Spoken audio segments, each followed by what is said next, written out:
Vale, pues bueno, buenas tardes a todos. En primer lugar, muchas gracias por participar en esta mesa sobre inteligencia artificial, ética y participación ciudadana en la gobernanza local. Vamos a empezar ya sin más dilación con las presentaciones. En este panel va a haber un total de 6 exposiciones, por tanto, si os parece, vamos a dar un tiempo de en torno a 10 minutos para poder exponer, de manera que luego dejemos pues, unos minutos finales para poder debatir o plantear alguna cuestión que nos resulte de interés de lo que se exponga en el panel. Empezamos ya con la primera presentación que expone Joan Font y que tiene como título ¿Quién quiere que nos gobierne el algoritmo? El papel de las actitudes hacia la inteligencia artificial y las concepciones de la democracia. Joan Font es profesor de investigación en el IESA, Instituto de Investigación en Ciencias Sociales del CSIC, del que fue director. También ha sido profesor en la Facultad de Ciencias Políticas de la Universidad Autónoma de Barcelona y director de investigación del Centro de Investigaciones Sociológicas.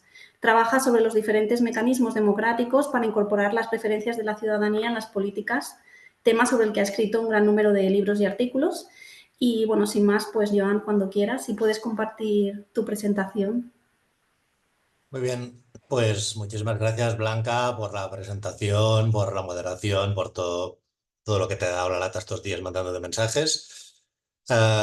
Bueno, pues yo, como habíais visto a lo mejor en el programa, mi idea era presentar algo distinto, pero al ver que me colocaban en una sesión de inteligencia artificial, pues como estábamos también trabajando en un proyecto sobre el tema, decidí cambiar la presentación. Así que, bueno, este es un proyecto que lidera mi compañero José Luis Fernández Martínez de la Universidad de Málaga y en el que trabajamos varias personas de la Universidad de Málaga, Universidad de Córdoba y del CSIC, en el que queremos tratar de entender las actitudes hacia la presencia de la inteligencia artificial en la administración pública y la participación de esta, digamos, en alguna forma de toma de decisiones, ¿no? Esto forma parte del proyecto Todemo, un proyecto financiado por la convocatoria de la Caixa. Y bueno, el por qué nos hacíamos esta pregunta, yo creo que aquí más o menos lo tenemos todo claro, ¿no? La rapidísima difusión de la inteligencia artificial, incluyendo su presencia creciente también en el sector público, con las ventajas, los problemas y los retos que eso implica desde el punto de vista democrático, ¿no? Entonces, eso lo hemos unido a la investigación que estábamos haciendo nosotros sobre preferencias democráticas de la ciudadanía y nos ha parecido buena idea incorporar a la inteligencia artificial, digamos, como uno más de los posibles actores que forman parte de este proceso de toma de decisiones. ¿Qué sabemos sobre el tema? Pues a nivel comparado, hay algunos estudios descriptivos, hay algún estudio explicativo, pero no hay conclusiones muy claras y muy firmes. Eh, Nos parecía que en la mayor parte de estas investigaciones faltaba introducir matices muchas veces, distinguiendo en qué tipo de decisiones hacemos participar a la inteligencia artificial, desde pequeñas decisiones muy administrativas, muy rutinarias, hasta las utopías o distopías que hablan de que la inteligencia artificial se presente como candidato a las elecciones. Y esto que conozcamos, pues solo relacionándolo, ¿no? Relacionando actitudes hacia la inteligencia artificial y actitudes hacia qué tipo de democracia queremos, solo se había trabajado, que sepamos, en un estudio del caso alemán de Koenig, de hace unos añitos. Entonces nos parecía muy relevante introducir la comparación con el caso español, con un país que a nivel internacional destaca en ser un país, digamos, bastante protecnocrático, ¿no? Es decir, un país en que simpatizamos mucho con la idea de los expertos, con la idea de que componentes no políticos formen parte de la toma de decisiones política, ¿no? De alguna manera seguramente conectado con desconfianza, digamos, hacia lo que es más político. Bueno, ¿cómo hemos hecho esto? Pues Lo hemos hecho a través de una encuesta a la población española entre 18 y 64 años, que hicimos hace ya casi 3 años, a través de un panel de mock con cuotas a través de varios criterios y que tuvo una tasa de respuesta relativamente buena, ¿no? Básicamente, nosotros lo que hemos trabajado aquí es con una serie de regresiones lineales hacia varias variables que reflejan el apoyo de la inteligencia artificial en diferentes niveles de gobierno. Y cuando hablo de niveles, no hablo de niveles territoriales, sino que hablo de lo que decía antes, ¿no? Decisiones pequeñitas administrativas o decisiones muy políticas, ahora lo vamos a ver. Y tratamos de explicar o de predecir esto a partir de 3 grandes grupos de factores explicativos. En primer lugar, actitud general hacia la inteligencia artificial, incluyendo ahí en concreto cómo ves la presencia de la inteligencia artificial en el mundo laboral, ¿no? Si representa una amenaza, por ejemplo, para tu puesto de trabajo. Otro segundo bloque de variables que son las que tienen que ver con preferencias democráticas, ¿no? ¿Qué tipo de democracia queremos? ¿Quién queremos que tome las decisiones en democracia? Los ciudadanos, los políticos, los expertos. Y luego toda una serie de controles habituales, digamos, de sexo, edad, nivel educativo, ideología, etc. Bueno, entonces, empiezo por... Esto sería, digamos, la presentación de las variables dependientes, ¿no? Estas son las 6 preguntas sobre las que preguntamos eso a esa muestra de la población española. Y esto es la media en una escala de 1 a 5, ¿no? Ya vemos que sí había un cierto apoyo, ¿no? Por encima de la media ahí, que sería el 2,5, hacia que la inteligencia artificial intervenga en la toma de decisiones más bien rutinarias, ¿no? Pequeñitas, ¿no? En la administración pública. Y a medida que nos íbamos poniendo más exigentes, ¿no? Que preguntábamos por aspectos menos administrativos y más políticos, el apoyo a esta presencia de la inteligencia artificial empezaba a disminuir rápidamente, ¿eh? Tanto cuando incluíamos tareas administrativas más complejas, como cuando pretendíamos que ésta ayudara a tomar decisiones a cargos políticos, ¿no? Sea en el Ejecutivo, sea en el legislativo, y por supuesto, digamos, el nivel de apoyo era todavía menor si decíamos que la inteligencia artificial se presentara directamente a las elecciones locales, como han defendido algunos. Bueno, entonces, ¿no? Lo que tratamos de entender es cómo se distribuyen estas actitudes entre la población, ¿no? Que es lo que lleva a que algunos apoyen o rechacen estas cosas. En síntesis, aquí tenemos primero el papel explicativo de las actitudes hacia la inteligencia artificial. Básicamente, ¿qué vemos aquí? En primer lugar, son las variables más explicativas, ¿no? Es decir, lo más importante de cara hacia que apoyemos la presencia de la inteligencia artificial en la administración pública es nuestras preferencias generales, nuestro sesgo, nuestros miedos, nuestro optimismo hacia la inteligencia artificial en general y en el mercado de trabajo en concreto también. Pero también es verdad que también vemos aquí que eso en lo que más influye es en la actitud hacia la presencia de la inteligencia artificial en las decisiones más pequeñitas, en las de tipo más administrativo. Por el contrario,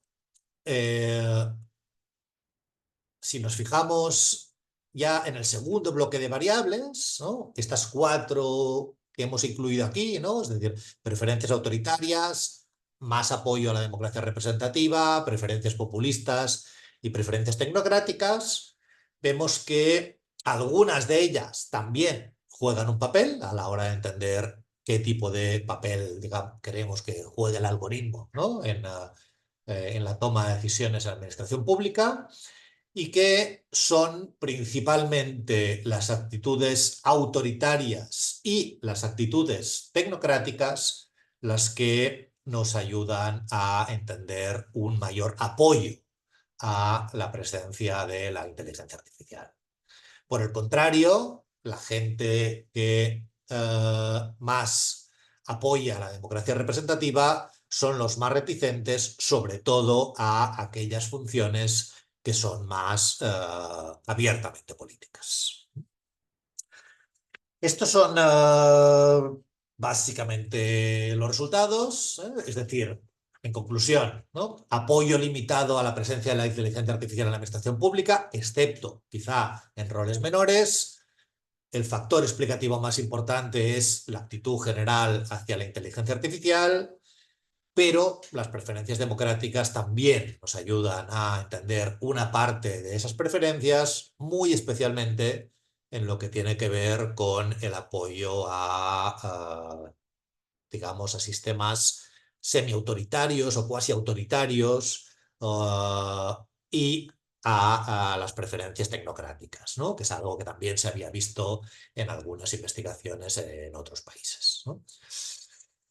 ¿Qué implicaciones tiene eso? Pues creo que ahí me podréis ayudar. La mayor parte de vosotros sabéis mucho más de inteligencia artificial en la administración pública que yo mismo. Yo diría que como mínimo es importante que tengamos presente, ¿no? Esta diversidad de las preferencias de la ciudadanía, los miedos que están ahí presentes, los miedos que están presentes por parte, sobre todo, de esa población digamos, más fervientemente defensora de la democracia representativa y, bueno, es posible, digamos, que una parte de eso se pueda solucionar vía transparencia, ¿no? Vía dejar claro, digamos, que los criterios con los que creamos el algoritmo son criterios que provienen de representantes electos. Pues nada más, muchísimas gracias.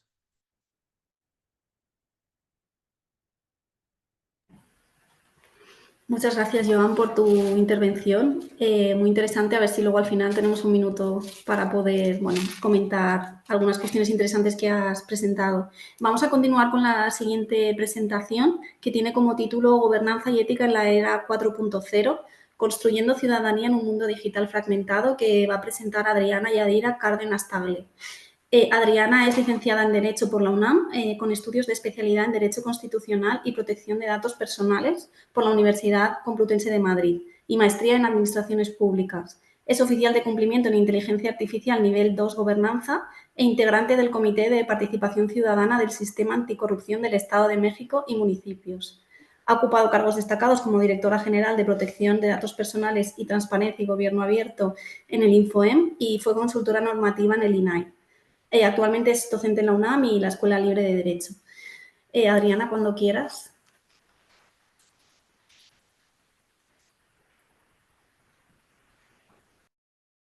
Hola, muy buenos días, Blanca, vía Zoom en esta plataforma. Primero que nada, pues agradecer el espacio. Voy a tratar de proyectar porque justo hace unos segundos se me fue la luz. Entonces estoy desde mi celular y voy a tratar de proyectarles la presentación. Espero que se pueda y si no, pues de todas maneras, pues vamos a estarlo comentando por aquí, pero sí me gustaría hacer el intento de conectarme desde mi computadora. Trataré de hacerlo en este instante.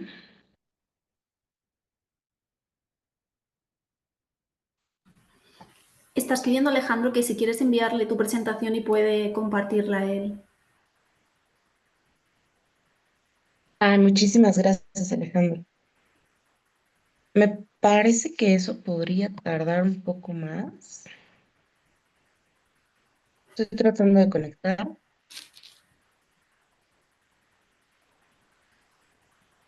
Les puedo mandar el link de Canva. La cosa es que no estoy en mi computadora. Se las iré platicando, lamento no poderles proyectar, pero mi computadora pues no está funcionando.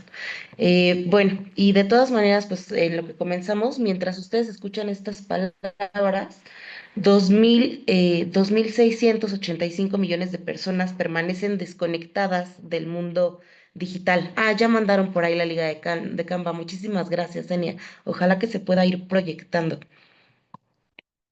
Em, 2.600 personas, ya les decía, millones de personas permanecen desconectadas del mundo digital. Muchísimas gracias por la presentación. Y si me ayudan con la siguiente, por favor, vamos a abordar en estos breves minutos cuatro temáticas. Ya estoy. Ya estoy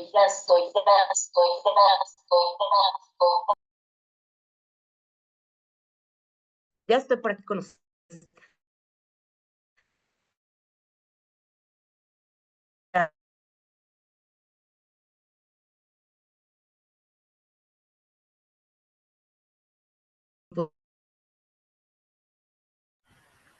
Voy a abordar temas principales. Justamente me parece una nueva desigualdad global que justamente Perdona, creo, yo los es que no te escuchamos bien. ¿Le escucháis bien, Adriana?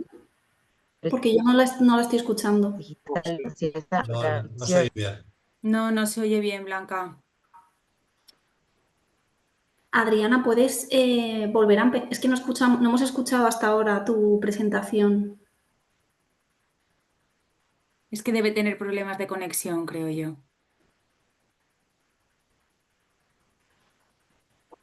Vale, otra cosa que podemos hacer, si os parece, es pasar a la siguiente e intentamos, Alejandro, arreglar el problema con Adriana. Sí, sí. Lo digo por no alargar. Vale, perfecto. ¿Sí? ¿Os parece? Sí. Vale, pues mientras se soluciona este problema, vamos a pasar a la siguiente comunicación, que tiene como título Inteligencia Artificial y Participación Ciudadana, optimizando la construcción de políticas públicas en Colombia, que presenta Ángela Marcela Luna Jaramillo. Ángela es politóloga egresada de la Universidad de Cauca, especialista en gestión de la seguridad y salud en el trabajo por la Fundación Universitaria Internacional de La Rioja. Es máster en políticas, tiene un máster en políticas públicas por la Facultad Latinoamericana de Ciencias Sociales y candidata a doctora en políticas públicas en IEX Universidad en México. Cuenta con una sólida trayectoria de más de 10 años en docencia universitaria y ha combinado esta labor académica con varios años de experiencia en consultoría. Ángela, si puedes presentar. Hola, buenos días. ¿Me escuchan bien? Sí, perfecto. Ok, aquí. Creo que ahí ya está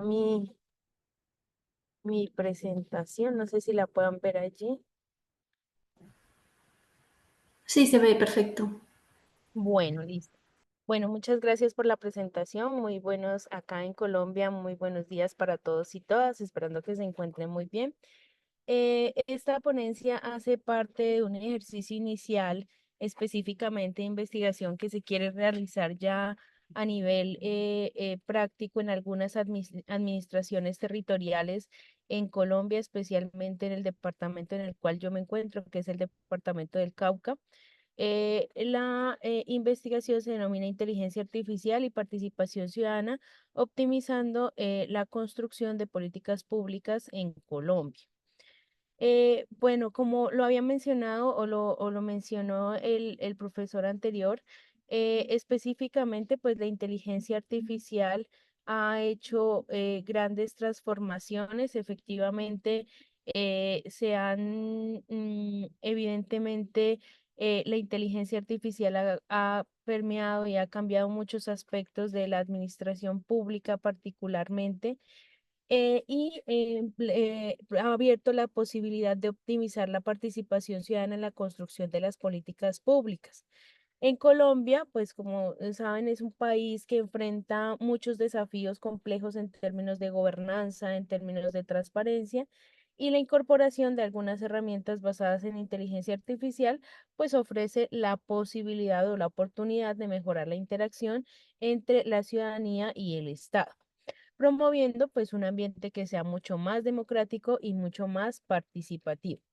Sin embargo, específicamente pues su implementación se debe abordar de manera crítica, Específicamente, ¿por qué? Porque debemos tener en cuenta cuestiones éticas muy importantes como la equidad, la privacidad y la transparencia, para de esa manera poder asegurar que estas tecnologías de IA realmente beneficien a todos los sectores de la sociedad.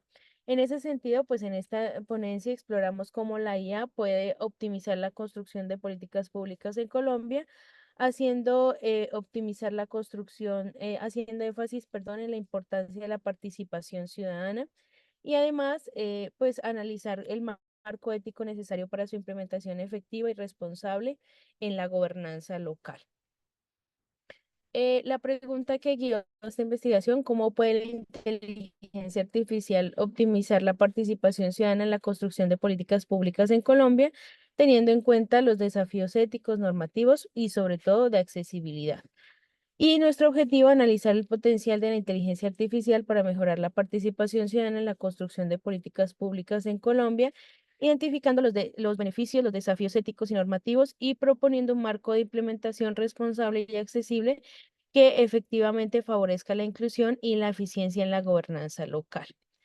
A nivel metodológico, específicamente, nosotros logramos particularmente en el ejercicio. Ay, regálenmelo. Ahí siguen viendo mi pantalla y se me perdió la presentación.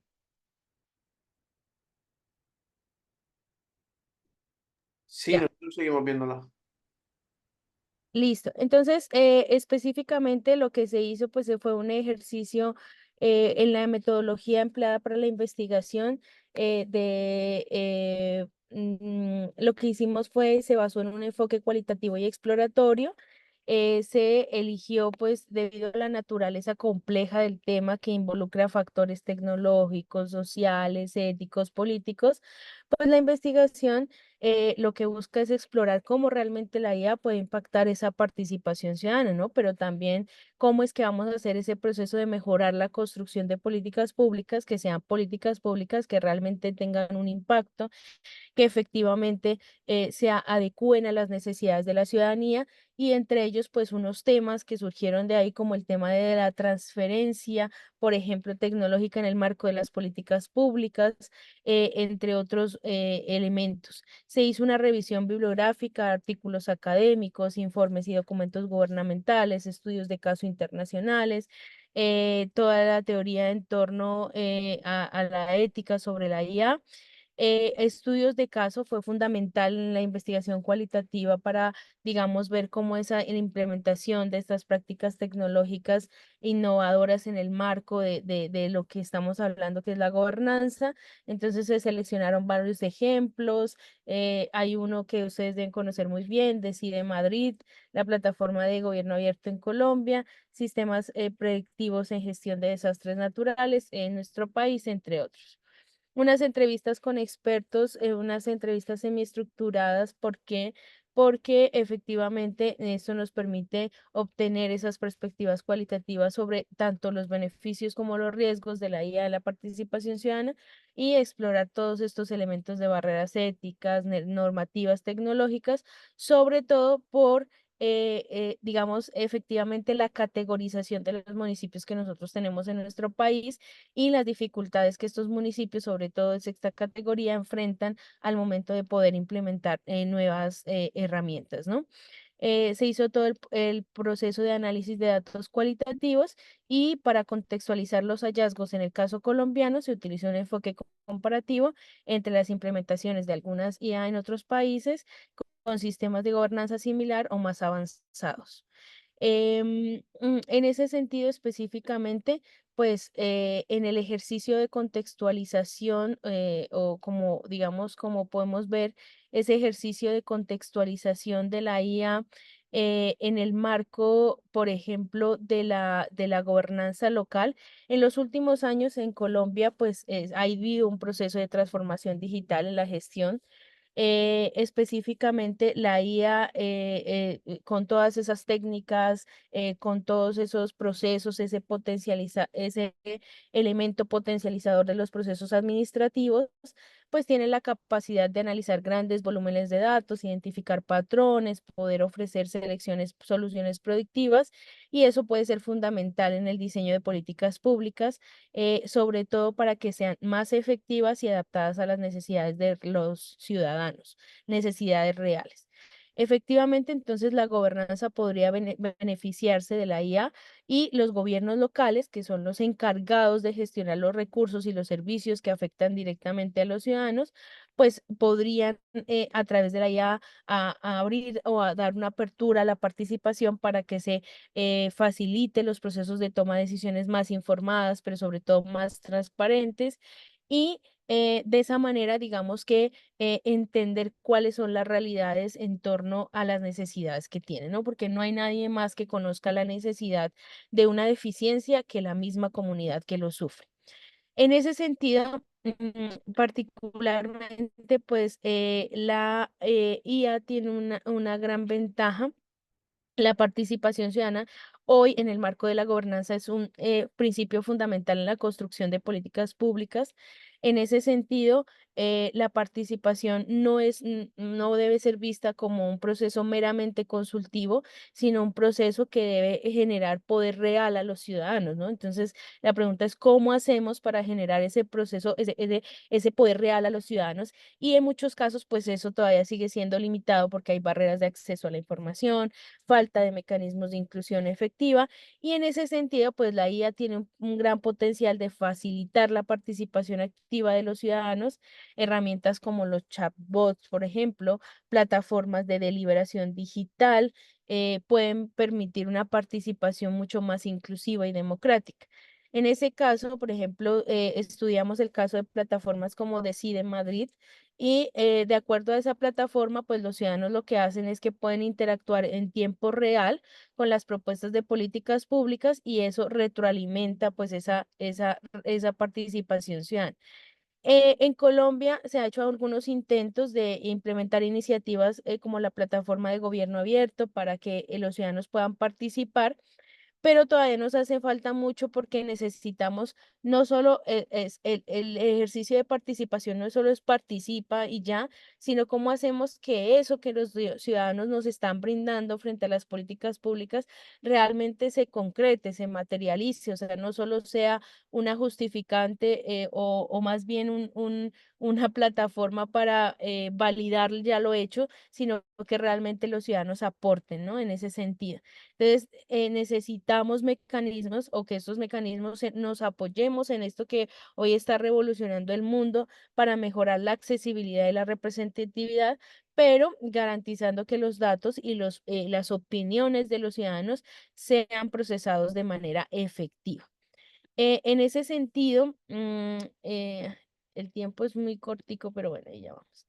El uso de la IA en las políticas públicas permite una toma de decisiones mucho más eficientes, poder procesar grandes cantidades de datos y detectar patrones que pueden ser en un momento, por ejemplo, si hacemos un ejercicio de participación real en un espacio, desapercibidos para los tomadores de decisiones, y los algoritmos de la IA pueden analizar los datos desde diferentes sectores: salud, educación, seguridad, e identificar esas necesidades prioritarias de los ciudadanos en tiempo real, pero también ellos, que son conocedores de los territorios, qué alternativas efectivamente se pueden llevar a cabo en esos territorios, ¿no? En ese sentido, por ejemplo, en Colombia está el uso de sistemas predictivos en la gestión de desastres naturales, y la IA, lo que se está haciendo acá es que se procesa los datos meteorológicos y geográficos para predecir inundaciones o deslizamientos de tierras, y eso nos puede a nosotros permitir una respuesta más ágil y la planificación de políticas públicas mucho más efectivas para poder mitigar esos riesgos. ¿Listo? En ese sentido, pues la IA permite la automatización de procesos burocráticos, reduciendo los tiempos de espera y aumentando la eficiencia administrativa, y eso es un beneficio directo a los ciudadanos. Y herramientas de automatización de formularios, trámites, sistemas inteligentes de asignación de recursos, pues pueden hacer que los servicios públicos pues sean más eficientes y accesibles a todos los ciudadanos. ¿Listo? Para ir cerrando, que me quedan creo que un minutico, Algunos hallazgos fundamentales que se encontraron en este proceso y que es muy importante, pues la optimización de la gestión pública a través de la IA. Digamos, en todo este ejercicio de revisión, de análisis, nosotros logramos encontrar que la IA puede optimizar los procesos administrativos al permitir automatización tareas, no es deshacernos del funcionario, es hacer el proceso más eficiente, ¿sí? El funcionario le tiene un temor porque es me van a reemplazar, me van a quitar, no, no es me van a reemplazar, es voy a hacer que su trabajo sea mucho más eficiente, que sea mucho más efectivo, porque usted no tiene la capacidad de analizar, por ejemplo, los datos que tiene la posibilidad de analizar la IA, las decisiones mucho más rápidas, más precisas, pero la responsabilidad de los procesos de los tomadores de decisiones sigue siendo específicamente de la administración pública y los funcionarios que ocupan el cargo, ¿no? Porque muchas veces tratamos de pensar que se va a externalizar las responsabilidades y eso no se puede dar en la administración pública. La mejora en la participación ciudadana, si nosotros, digamos, utilizamos plataformas interactivas, específicamente entre otras tecnologías, pues eso nos va a permitir, por ejemplo, poder recoger opiniones en tiempo real, involucrar a los ciudadanos en procesos democráticos y hacer todo el proceso mucho más accesible. Los desafíos éticos y de privacidad, el marco normativo, el impacto de la IA en decisiones que sean mucho más predictivas. Nosotros tenemos un gran problema y es el tema de la desigualdad en el acceso tecnológico. Entonces, un hallazgo crítico es que aunque la IA tiene el potencial para mejorar la participación y la eficiencia, pues nosotros, en especial Colombia, el departamento del Cauca, en los municipios de sexta categoría, existen todavía muchísimas brechas de acceso a la tecnología entre las diferentes regiones y sectores de la sociedad colombiana. Entonces, las zonas rurales o las poblaciones de bajos recursos pueden en algún momento verse excluidas de los beneficios de la IA si no se implementan políticas inclusivas para que efectivamente se les pueda garantizar a todos los ciudadanos tengan acceso a estas tecnologías. Y el otro elemento crítico es la necesidad de educar tanto servidores públicos como ciudadanos en el uso de la IA, ¿no? Que salgamos de algo más que ChatGPT y que la capacitación en competencias digitales, alfabetización de IA son esenciales para que los ciudadanos puedan participar de manera efectiva y comprender cómo se usan sus datos, así como para los servidores puedan implementar esta IA de manera ética y responsable. Creo que se me acabó el tiempo. Muchas gracias, Muchas Ángela, gracias. que se nos empieza a comer el tiempo. No sé, Alejandro, si ya puedes poner a Adriana o pasamos a la siguiente comunicación. He dado permiso de panelista también a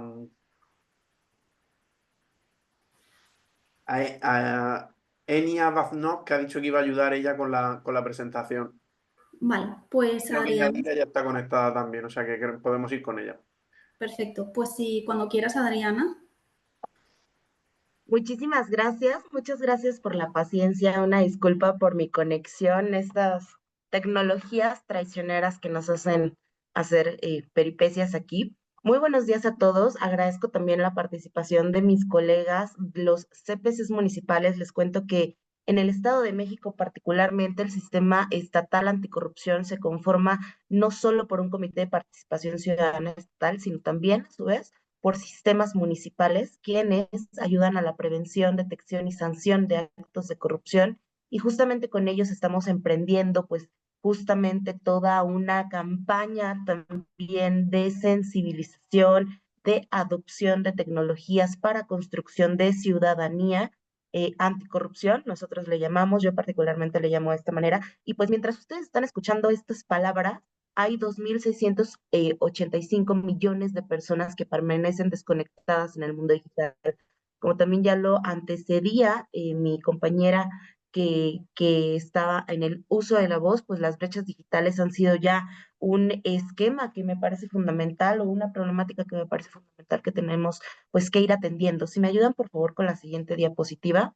Dentro de mi participación trataré de ser muy muy breve, tenemos muy poquito tiempo y me gustaría abordar 4 puntos principales. Uno de ellos precisamente las brechas digitales, que es la nueva desigualdad global, la arquitectura de la polarización, por qué la gobernanza ética es imperativa en estos momentos y el Estado abierto como este fundamento para la alfabetización digital.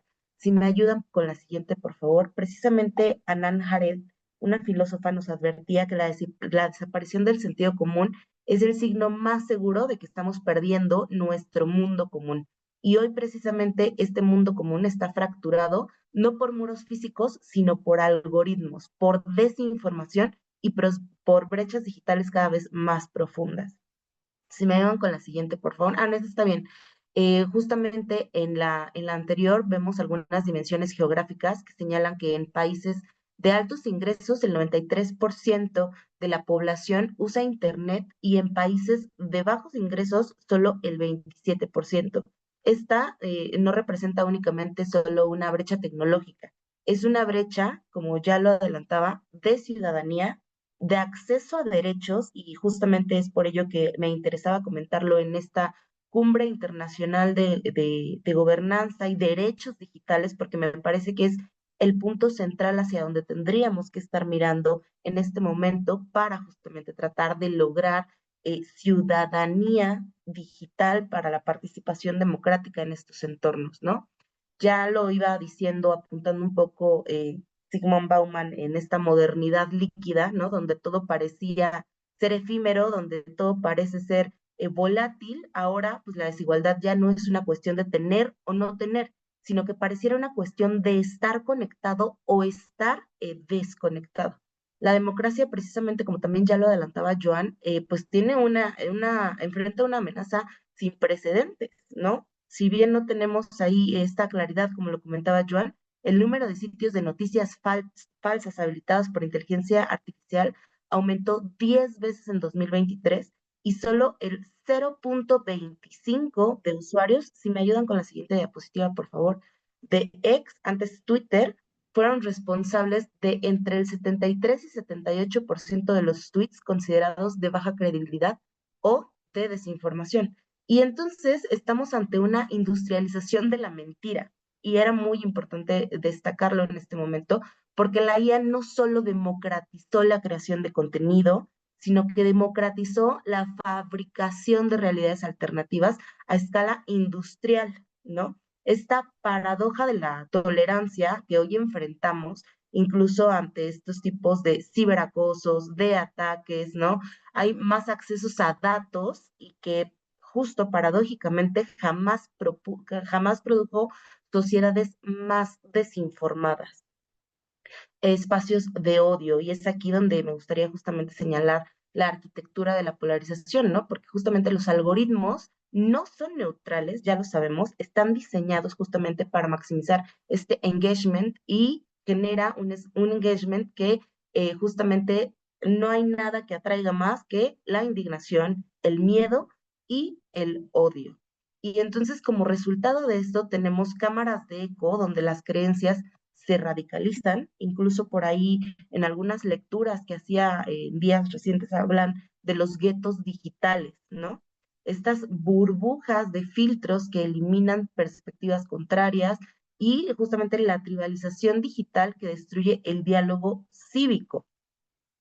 Aquí justo pues a Habermas incluso sostenía que la democracia requiere una esfera pública, ¿no? Donde el diálogo racional sea posible. Sin embargo, aquí viene un punto muy importante sobre las redes sociales. ¿Qué está pasando con las redes sociales? Están creando múltiples esferas fragmentadas donde no existe un lenguaje común ni hechos compartidos, ¿no? Existen estas áreas de polarización y justamente pues daños a la personalidad, manipulación algorítmica, en donde pues precisamente los algoritmos predicen nuestro comportamiento, en un segundo lugar modifican nuestro comportamiento y finalmente monetizan con nuestra conducta modificada, ¿no? Y entonces resulta que no terminamos siendo no siendo usuarios de las plataformas, sino el producto de las plataformas. Nuestros datos, emociones, atención, vulnerabilidades son la materia prima de la economía digital. y debemos justamente asumir, ya lo han dicho, ¿no? Es ya como verdad de perogrullo, o es ahí un lugar común que dicen los datos personales, el petróleo del siglo XXI y tal. Entonces, esa es una realidad que tenemos que asumir, que hoy vivimos bajo un poder del algoritmo y que pues necesitan, que nos están vigilando directamente y que nos hace predecibles, manipulables y finalmente programables, que eso es lo más delicado de todo, lo cual pues también vamos entrando en ciertas crisis de salud mental por la hiperconexión. Según datos de la OMS, pues revelan que el aumento es alarmante y problemático en redes sociales, sobre todo entre adolescentes e infancias, ¿no? Y estas hiperconexiones están ya directamente relacionadas con el incremento de tasas de ansiedad, de depresión, de trastornos del sueño y de crisis de identidad sobre todo y autoestima, lo que también pues va generando ciertas adicciones conductuales. Vamos al siguiente punto, que es el punto toral de todo esto. Ello era únicamente una contextualización. ¿Por qué la gobernanza ética es imperativa en este momento? Pues porque me parece que es importante que entremos en un momento de reflexión, porque estamos en un punto de inflexión civilizatoria.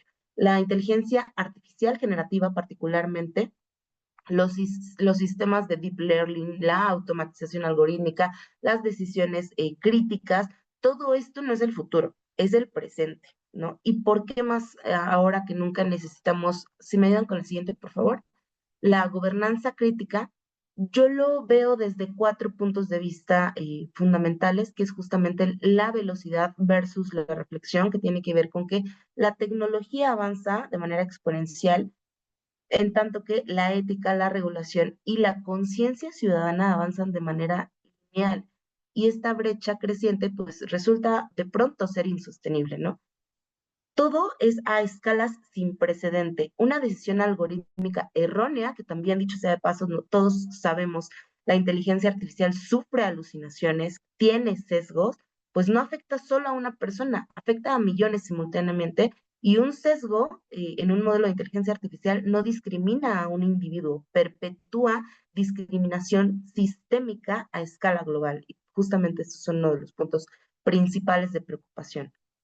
El tercer punto, la opacidad tecnológica. Los sistemas de inteligencia artificial, como hemos visto, son cajas negras. Incluso sus creadores muchas veces no comprenden completamente cómo se llegan a ciertas decisiones, cómo ejercen accountability, estos ejercicios de rendición de cuentas sobre cómo están tomando las decisiones, ¿no? Incluso ya pues teníamos por ahí el procedimiento, el pronunciamiento de Elon Musk, ¿no? Que decía, es momento de parar para analizar qué es lo que está pasando con la inteligencia artificial. Si bien sí creo que hay países, que no es el caso de México particularmente, que tienen ya un avance importante en las instituciones públicas en materia de inteligencia artificial, el punto central de esto es hacia el punto de derechos humanos, los que están en juego. Y justamente uno de ellos es un derecho digital, que es el derecho a la privacidad, ¿no? El derecho a la no discriminación, el derecho a la libertad de expresión, a la identidad, a la salud mental y, por supuesto, a la participación democrática.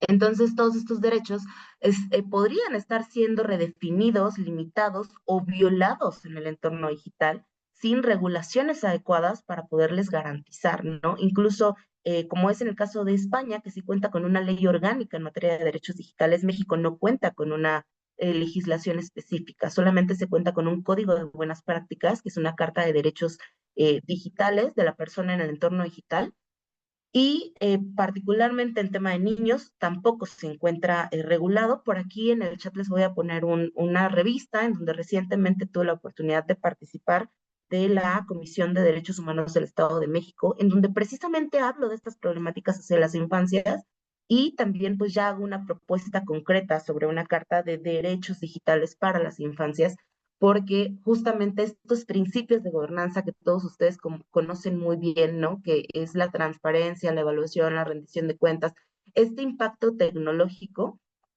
¿cómo puede ayudar para que la IA no perpetúe sesgos existentes, para que no afecte de manera desproporcionada a grupos vulnerables y para que no erosione estos derechos fundamentales?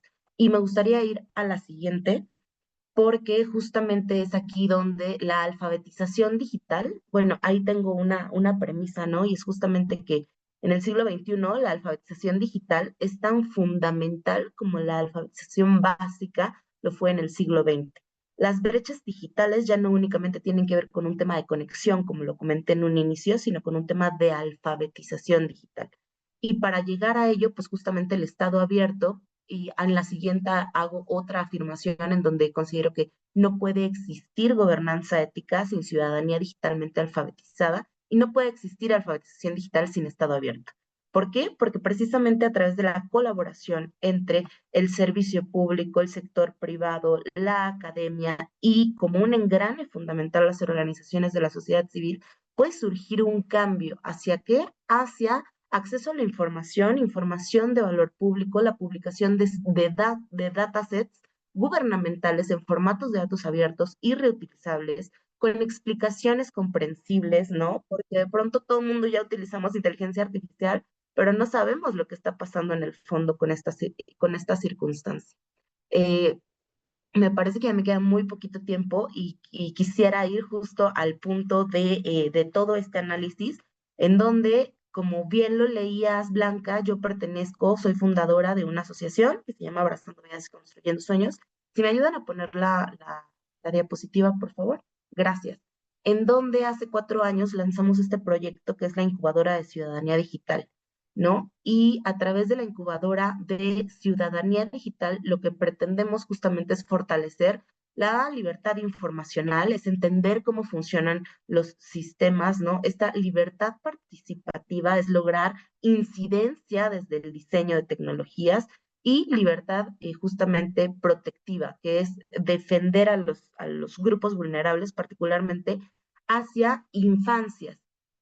Y precisamente, si me ayudan con la siguiente, por favor, esta incubadora de ciudadanía digital se encuentra enfocada en niños de cuarto, quinto y sexto grado de primaria. Tenemos ya un modelo de implementación alineados a los objetivos de desarrollo sostenible, en donde precisamente lo que buscamos es, de manera conjunta con instituciones, democratizar estos términos como ciberseguridad, derechos digitales, participación ciudadana, responsabilidad. Hemos creado juegos, entre ellos el Match Antivalores Digitales, con colaboración del extinto INAI. Pudimos publicar un cuento que se llama Cuéntame todo sobre ti, en donde dábamos recomendaciones para las infancias. También pudimos participar ahí en la colaboración del documento orientador de identidad y ciudadanía digital. Y yo tengo una frase que me parece muy ejemplificativa, es muy ciudadana y se las voy a comentar, ¿no? Y es, perro viejo no aprende trucos nuevos. Me parece importante que podamos transversalizar y democratizar el conocimiento de las infancias, porque si nosotros justamente permeamos en ellos estos valores éticos, estos esquemas de apertura, con naturalidad, la corresponsabilidad, la cocreación, que lleva justamente todo un proceso de construcción de Estado abierto, si ellos vienen con esa propia naturaleza y con la responsabilidad de ser ya alfabetizados tecnológicamente, no solo en los fierros, sino en esta parte de la transparencia algorítmica, creo que puede lograrse un cambio interesante. Blanca, me parece que mi tiempo ha concluido, pero ha sido un gusto para mí compartirles la experiencia y ojalá que podamos seguir profundizando en el tema. Muchísimas gracias. Sí, muchas gracias, Yadira, ha sido muy interesante. Vamos a pasar a la siguiente comunicación, que tiene como título Comprendiendo la gobernanza en ciudades inteligentes, un análisis en ciudades de países emergentes, que va a presentar Diego Armando Jurado Zambrano. Diego es administrador de empresas y magíster en ingeniería administrativa y candidato a doctor en administración y organizaciones. Cuenta con más de 15 años de experiencia profesional en el sector público, desarrollando diferentes roles a nivel directivo y profesional en temáticas como el desarrollo organizacional, innovación pública, gestión del conocimiento. Se ha desempeñado como docente en distintas universidades de Colombia y desde 2022 es docente de carrera en la Escuela Superior de Administración Pública. Diego, cuando quieras. Gracias, Blanca. Quisiera confirmar que se está viendo mi pantalla de forma correcta. Sí, se ve, se ve. Ok. Primero que todo, contarles, pues hemos titulado la presentación Comprendiendo la gobernanza en ciudades inteligentes, un análisis en países o en ciudades de países emergentes. Aclarar que esta es una investigación, una parte de una investigación que estamos desarrollando en el marco de mi tesis doctoral y que, digamos, hace parte de un estudio mixto secuencial exploratorio. Esta es la parte cualitativa y pues lo estamos haciendo con los compañeros docentes que ustedes ven en la diapositiva. 7 puntos por los que vamos a transitar de manera muy rápida. El primero de ellos es básicamente introducirnos al tema del contexto de las ciudades, específicamente en Latinoamérica. Ustedes saben que actualmente las ciudades enfrentan problemas de diferente índole: movilidad, medio ambiente, segregación socioespacial, uso del suelo, entre otros. Estos temas tienden a, digamos, a volverse más complejos. Hay un informe del Foro Económico Mundial en el que destaca que a 2050, por ejemplo, en países como los latinoamericanos, 7 de cada 10 personas vivirán en entornos urbanos. También se proyecta, por ejemplo, el tema de generación de residuos. En promedio, digamos, se tiene una media mundial. Nosotros en Latinoamérica tendemos a superar esa media 2050 si no comenzamos a desarrollar estrategias que puedan llevar pues, a una gestión eficiente e inteligente de esos recursos. El tema de, por ejemplo, la movilidad. Nosotros tenemos en el contexto latinoamericano las ciudades más congestionadas del mundo, grandes urbes que de alguna manera, digamos, desencadenan, aparte de las fallas en movilidad, también fallas en términos de medio ambiente y demás. Este contexto agreste, digamos, de alguna forma en el contexto mundial y en el contexto latinoamericano específicamente, lleva a pensar de que el concepto de ciudad inteligente puede ser un concepto que puede ayudar a planificar de alguna forma o a llevar a planificar de mejor forma, si es lo correcto, el contexto urbano. En ese sentido, el problema de investigación que nosotros proponemos nace a partir de la identificación de unos gaps que tenemos en la literatura, un rastreo exhaustivo en la literatura. Básicamente, la línea que ustedes observan en la parte superior de color azul es como el gap central. Falta comprender la gobernanza desde sus componentes en ciudades inteligentes. Estudios preliminares como los que ustedes observan en la parte izquierda, el de Mora, el profesor Luca Mora, que ha sido uno de los principales representantes en este concepto de ciudad inteligente, plantean algunas dimensiones y algunos componentes en sí de la gobernanza de la ciudad inteligente. Digamos que existen componentes, pero estamos todavía en deuda en definir cuáles eran esos subcomponentes y algo muy importante, cómo interactúan esos subcomponentes para poder comprender cómo es que se configura esa gobernanza al final en términos de lo que es una ciudad inteligente. Si nosotros le sumamos a esa falta de comprensión de esa gobernanza aspectos como los que señalo en la parte inferior, como adicionalmente, por ejemplo, el tema de los contextos. Ustedes saben que en el contexto de países en desarrollo, pues es diferente en muchas variables al contexto de países desarrollados. Esta situación se vuelve mucho más compleja. Entonces hay la necesidad de que podamos nosotros enfocar este tipo de estudios en países emergentes. Y adicional a eso, tradicionalmente el concepto de gobernanza, sobre todo en países desarrollados, ha estado más por el concepto de lo que se conoce como ciudad inteligente tecnocrática o tecnocéntrica, donde la tecnología tiende a ser el centro, digamos, del desarrollo. En el contexto en el cual nosotros desarrollamos nuestra investigación, nosotros valoramos mucho la necesidad de enfocar ese análisis a un contexto sociotécnico, donde la tecnología pasa a ser un pilar, más no el centro, digamos, de la concepción de la ciudad inteligente. En este sentido, nosotros planteamos una pregunta de investigación que es cómo se configura la gobernanza de la ciudad inteligente en países emergentes. Es la pregunta que orienta nuestra investigación. Y para responder a esa pregunta tenemos los siguientes objetivos. Un objetivo general, el cual plantea analizar cómo se configura la gobernanza de la ciudad inteligente en ciudades de países emergentes. Pues hemos escogido, digamos, Medellín en Colombia y Buenos Aires, Argentina. Acá se desarrolló el estudio de campo. Y ahorita más adelante, cuando estemos en la metodología, explicamos cuáles fueron esas razones, grosso modo, que nos llevaron a elegir estas dos ciudades. Unos objetivos específicos que tienen que ver con identificar los componentes y los subcomponentes de la gobernanza y básicamente entender cómo esos componentes y subcomponentes pues interactúan entre sí, cómo es la interrelación entre los mismos y cómo esa interrelación permite la configuración de lo que hoy conocemos como ciudades inteligentes. Desde el punto de vista del marco teórico, como lo mencionaba hace un momento, nosotros nos paramos dentro del concepto de gobernanza de ciudad inteligente Para que lo entendamos de manera general, la gobernanza de ciudad inteligente es una de las dimensiones de una ciudad inteligente. Así como la gobernanza, hay otras como la movilidad, el medio ambiente inteligente, la economía inteligente y las otras que ustedes ven en el gráfico de la derecha. La gobernanza, definida por literatura, tiende a ser la dimensión clave, dado que para que las otras dimensiones tangibilicen o concreten elementos de desarrollo concretos, antes tuvo que haber una decisión y un arreglo de gobernanza que así lo consideró. Por eso la necesidad de centrarnos en analizar este tema de gobernanza. Y lo hacemos desde un enfoque, tanto la comprensión de la gobernanza como de la ciudad inteligente, lo hacemos desde un enfoque sociotécnico, como les decía ahora. Básicamente, ¿qué significa esto? Que la tecnología pasa a ser un pilar, no es el centro del análisis. Esta es una de las tantas corrientes que se viene desarrollando en el campo amplio del estudio de las ciudades inteligentes. Y básicamente lo que hace es poner como pilar a a la innovación tecnológica o la tecnología, pero también da papel preponderante al tema de la participación, al tema de la colaboración, al tema de la asociación, al tema de la cooperación o lo que en literatura se conocen los modos de interacción.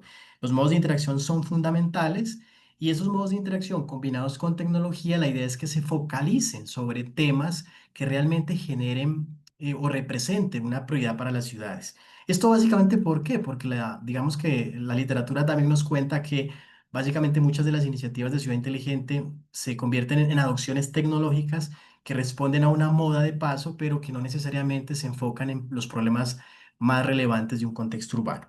Eso desde el punto de vista conceptual y desde el punto de vista teórico o del lente teórico que escogimos para hacer el análisis de esta problemática, pues nos fuimos por el concepto de teoría institucional, básicamente porque nos interesa conocer cómo variables, como por ejemplo el contexto, cómo las variables, como la ciudad entendida como una construcción social, pues nos permiten a nosotros entender que en esa construcción social, ciudad, existen varios actores que en últimas terminan teniendo injerencia o deberían tener injerencia para la construcción de esos lineamientos que van a orientar la toma de decisiones en las diferentes dimensiones de una ciudad inteligente.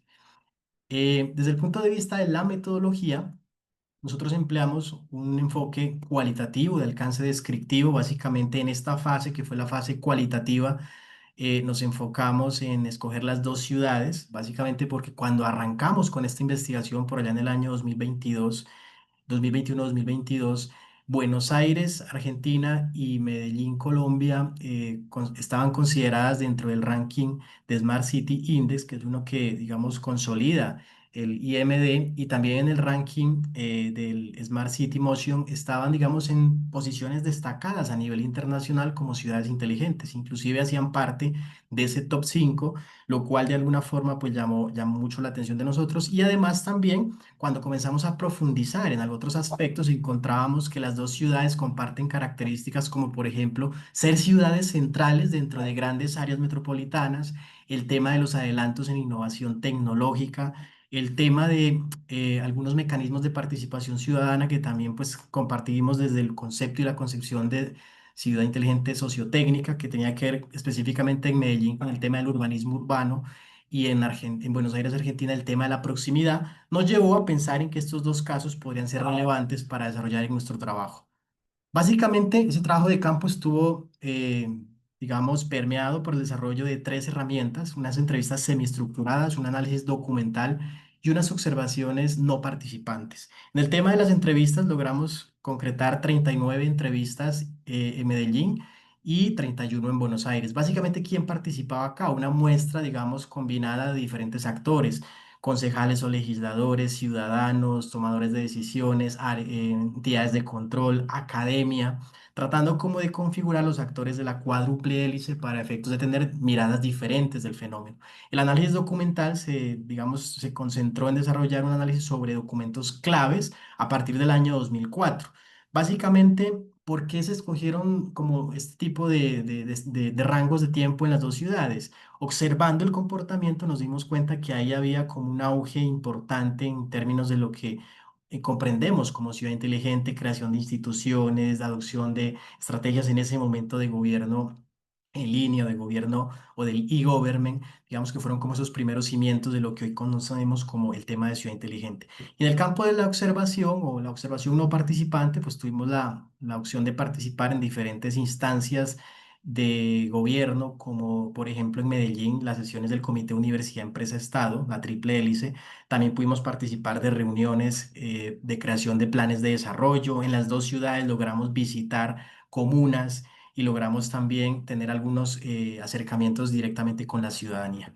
Esto nos permitió ir a configurar una estructura de datos basados en codificación abierta y codificación axial, una iteración de este tipo, digamos, de codificaciones. Nos permitió consolidar 33 códigos de primer orden que resumían como todos esos sentires, digamos, en términos de la pregunta de investigación que ustedes observaban anteriormente.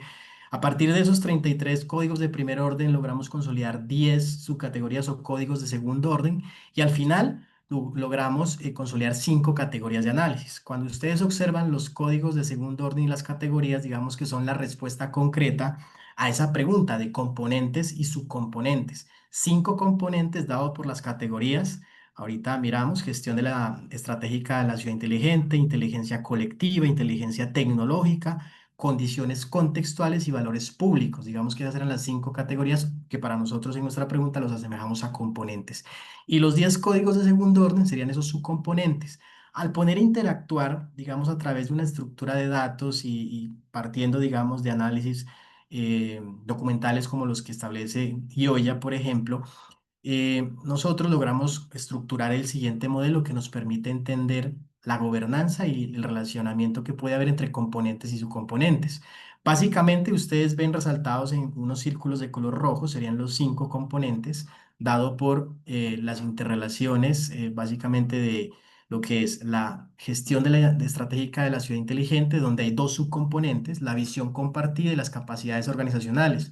Encontrábamos en el estudio que para el caso, por ejemplo, de visión compartida, las dos ciudades comenzaron a desarrollar estrategias, sobre todo, como les decía, de gobierno digital, de gobierno en línea, pero que no necesariamente obedecieron a una declaración explícita de qué se quería como ciudad inteligente. Inclusive esas visiones, por ejemplo, en las dos ciudades todavía, hasta el momento en el que arrancábamos a hacer nosotros nuestro estudio, estaban en deuda. No había una declaración de cuál era esa naturaleza de ciudad inteligente que se quería. Simplemente habían iniciativas de ciudad enfocadas en tecnología, enfoque tecnocrático, otras enfocadas en participación ciudadana y en movilizar los otros modos de interacción, pero no había una declaración de ciudad y ese era uno de los sentires, digamos, en estos, sobre todo de los entrevistados que tuvimos la opción de acceder.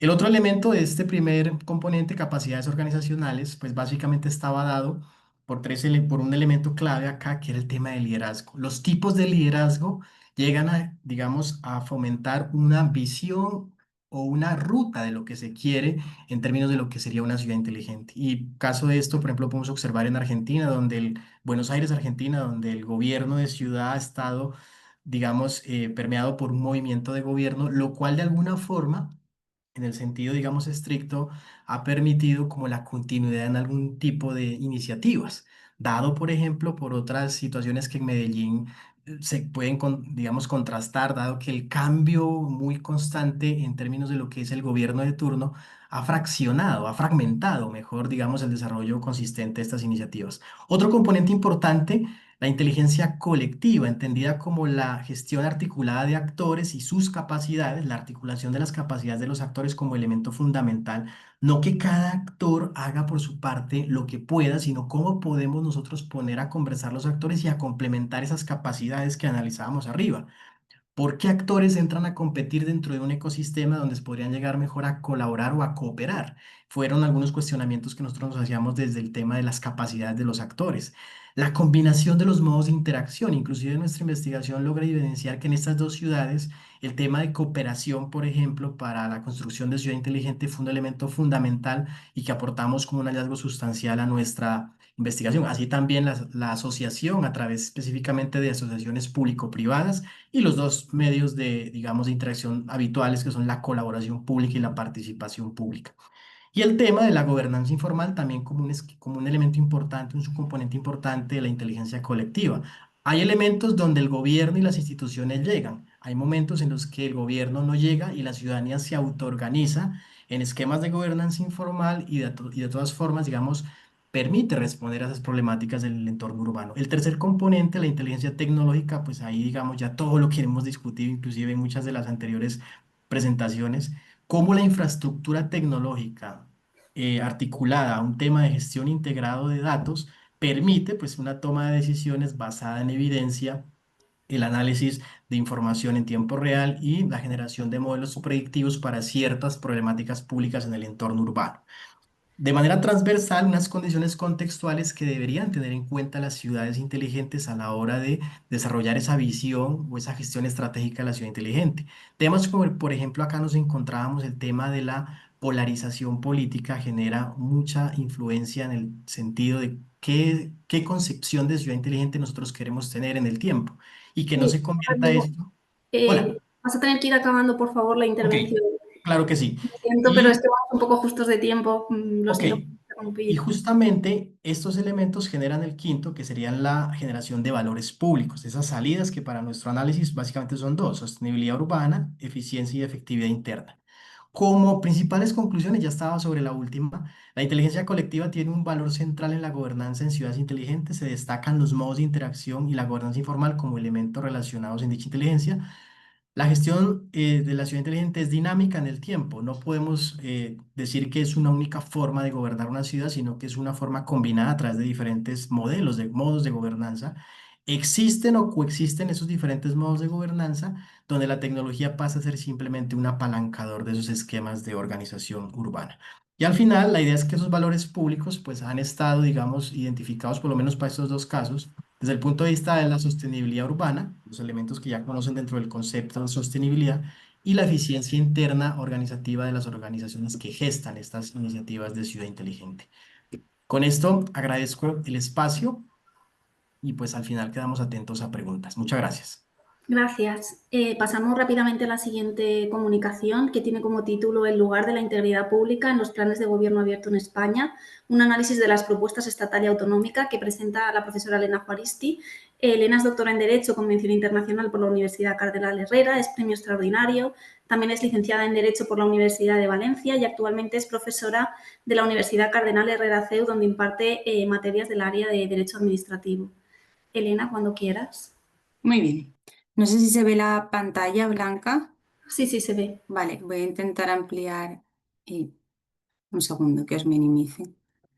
Bien, bueno, pues voy a intentar ser muy sintética debido a la hora que es. En primer lugar, agradecer al Congreso, bueno, pues mi participación en esta mesa, que ha sido algo excepcional, puesto que mi intención, así como la de Merplanes, era desplazarnos, pero nos han cancelado el vuelo esta misma mañana y, bueno, por eso nos vemos un poco en la situación de exponer en esta mesa.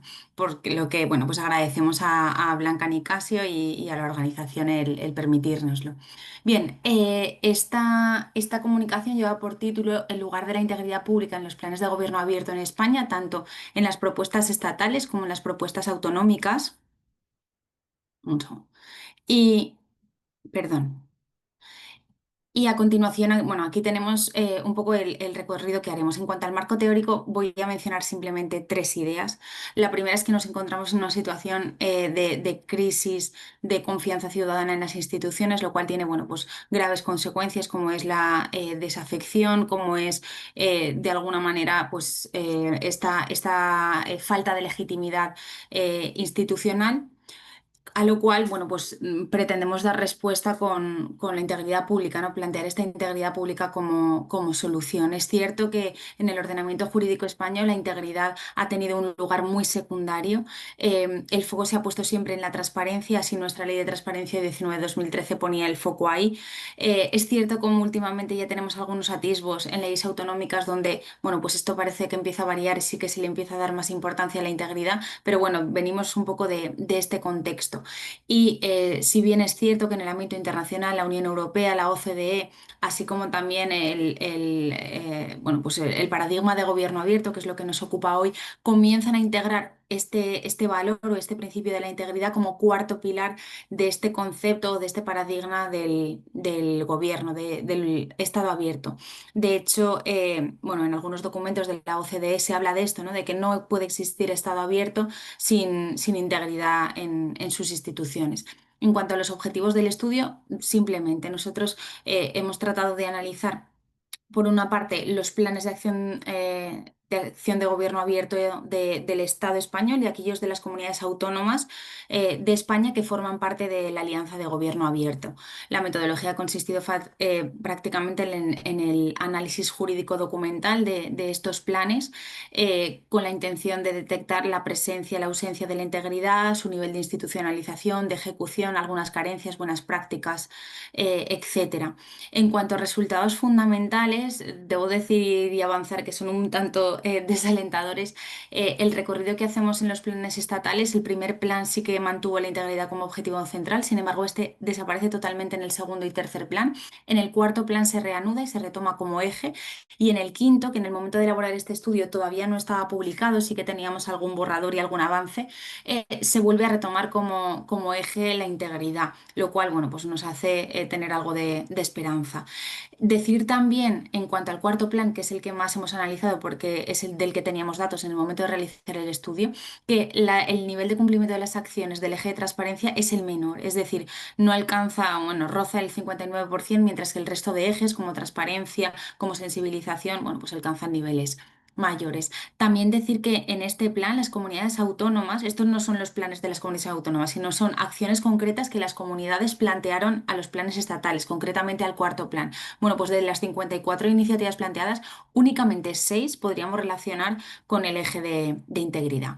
Bien, en cuanto a los resultados principales, casi, bueno, creo que me voy a ir a las conclusiones, ¿vale? Aquí teníamos un esbozo de los resultados estatales, de los resultados autonómicos, y en cuanto a las conclusiones y a las propuestas que planteo al respecto, es que la integridad pública, tanto en los planes de gobierno estatales como en los autonómicos, y especialmente en los autonómicos, es discontinua y desigual. Cabe esperar su consolidación al preverse como eje en los dos últimos planes. En el ámbito autonómico, sin embargo, las asimetrías son muy significativas. De hecho, hay una causa de un poco de desasosiego, que es el hecho de que en los planes más recientes la integridad desaparece como eje fundamental. Vemos que falta una estrategia común, una voluntad política sostenida, y esas son las carencias fundamentales a las cuales, bueno, pues tratamos de dar respuesta a través de las propuestas que aquí se mencionan. Vemos que es necesario integrar la integridad como eje estructural en todos los planes, que es necesario vincular compromisos e indicadores verificables para así poder medir, evaluar y controlar el seguimiento de cada una de estas acciones, y fundamental, y en esta me quedo, que es el refuerzo de la coordinación y la sistematización entre lo que sería la Administración General del Estado y las comunidades autónomas para diseñar planes que tengan por finalidad, bueno, pues la apuesta por esta integridad pública, por construir sistemas de integridad institucional, apostar por la ética pública con el fin de reforzar la calidad de nuestras instituciones y recuperar así, bueno, pues la confianza ciudadana perdida. Gracias, Blanca. Bueno, gracias Elena por tu capacidad de síntesis, es muy interesante, qué pena que vayamos tan justos de tiempo. Nos queda una última comunicación que tiene como título El Parlamento Abierto en España, un análisis multinivel que va a presentar Mercedes Blanes, que es investigadora en formación de la Universidad Cardenal Herrera, es graduada en Ciencias Políticas y Periodismo y actualmente realiza su tesis sobre el fenómeno del Parlamento Abierto. Mer, cuando quieras presentar. Pues muchísimas gracias, Blanca. Me pongo ya mismo a compartir la presentación y de igual manera que... ¿Veis la presentación? Vale. Pues, dame un segundo. De igual manera que ha hecho Elena, agradecer a la organización al final que nos hayan facilitado este espacio, pues por un imprevisto como el que hemos tenido. Yo, como ya ha presentado Blanca, voy a dedicar un momento a hacer un análisis multinivel del fenómeno del Parlamento Abierto en España. Esta investigación, además, esta comunicación se enmarca dentro de mi tesis doctoral que estudia este fenómeno desde una perspectiva pues, nacional, internacional, pero también autonómica. Y en eso es en lo que vamos a centrarnos concretamente.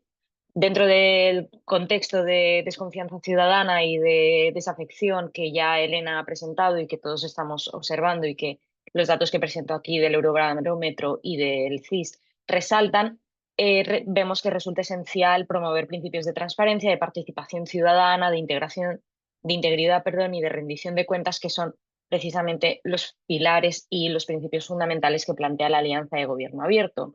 Y en este sentido, la traslación de estos principios a una institución fundamentalmente afectada por esta crisis de desconfianza como el Parlamento es la figura del Parlamento abierto.